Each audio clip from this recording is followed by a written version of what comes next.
tête, vous êtes le responsable, le PDG en un mot, des vins 8 têtes. Combienième génération? Je suis la 3e génération du côté de mon père, puisque c'est mon grand-père qui a créé la société. Par contre, du côté de ma mère, je suis la 5e génération. Essentiellement du Beaujolais, également des vins du Mâconnais, un peu? Donc je fais 80% vin du Beaujolais et Mâconnais, mais très peu de Mâconnais, et 20% un peu de vin de pays. Voilà. Mais je suis essentiellement Beaujolais. Vin de pays, maintenant des IGP. Exactement. Où êtes-vous installé? Donc je suis à Saint-Didier-sur-Beaujeu, au lieu d'Île-et-Dépôt, un site un petit peu historique, puisque c'était une étape pour les vins qui partaient sur Paris. Donc il y a, dans le petit village où je suis, il n'y a que des caves. Quelle est la typicité de vos vins et des Beaujolais en particulier? Et puis on parlera après du nouveau. Ben moi, ce que je recherche justement, c'est vraiment la typicité beaujolaise. Alors je ne suis pas contre les vins un petit peu atypiques, des cuvées un peu spéciales, mais ce que j'aime, c'est ce côté fruité, frais du Beaujolais. Et je pense qu'il est important de garder cette spécificité et avoir un langage clair vis-à-vis de nos clients. On a l'impression, depuis quelque temps, sans doute grâce à l'impulsion de l'Inter-Beaujolais, qu'il y a une volonté de retrouver les racines du Beaujolais, des racines du terroir, des racines des vins tels qu'ils étaient au départ, ces Beaujolais. Tout à fait, il y a eu des grosses améliorations. C'est vrai que pendant quelques années, on a connu un peu une certaine facilité dans la vente de nos vins grâce au Beaujolais nouveau. Il y a eu une crise, et dans la crise, il y a toujours quelque chose de bon. Et c'est vrai qu'on s'est remis en cause. Maintenant, on est à la recherche vraiment de notre terroir, parce qu'on a un terroir, contrairement des fois à certaines autres régions du monde, et il faut le mettre en avant.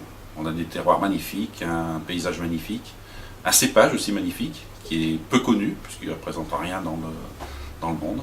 Le Gamay, monocépage du Beaujolais. Le Gamay, voilà, très peu connu.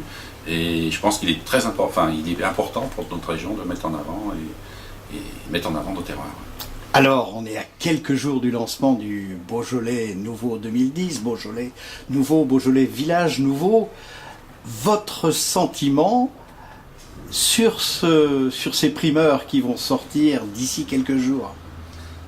Alors c'est toujours difficile pour quelqu'un qui fait son vin de parler de son vin, mais par rapport à 2009 qui est une année magnifique, cette année on a des vins un peu plus parfumés, un peu plus friands. Et pour moi, on a même un vin plus plaisant que l'année dernière. L'année dernière, on avait des vins plus de garde, des vins plus vineux. Et on est très, très content et très fiers de notre Beaujolais nouveau cette année. Le fait qu'en 2009, il y ait eu un peu plus de soleil, effectivement, donnait un peu plus de capiteux au vin. Aujourd'hui, les vins 2010, les primeurs 2010, on a l'impression qu'ils sont plus équilibrés, plus homogènes, plus frais, plus sur le fruit. Donc c'est peut-être cela la spécificité 2010, toujours dans la qualité mais encore plus dans l'homogénéité et dans la typicité nouveau. Je pense que vous avez tout résumé, c'est de dire il est plus Beaujolais, tout simplement. Et c'est ce que j'aime et c'est souvent ce que les gens aiment, justement, ce côté facile à boire, côté de convivialité. Et je pense que cette année tout est réuni justement pour que les gens prennent du plaisir à boire ce Beaujolais nouveau. Alors large soif avec modération puisqu'on est à la télévision. Pas trop que dégustez-vous? Donc là c'est un Beaujolais Village Nouveau, sur 2010, qui vient juste d'être mis en bouteille, mais qui a encore beaucoup de parfum et de fruits justement. Merci.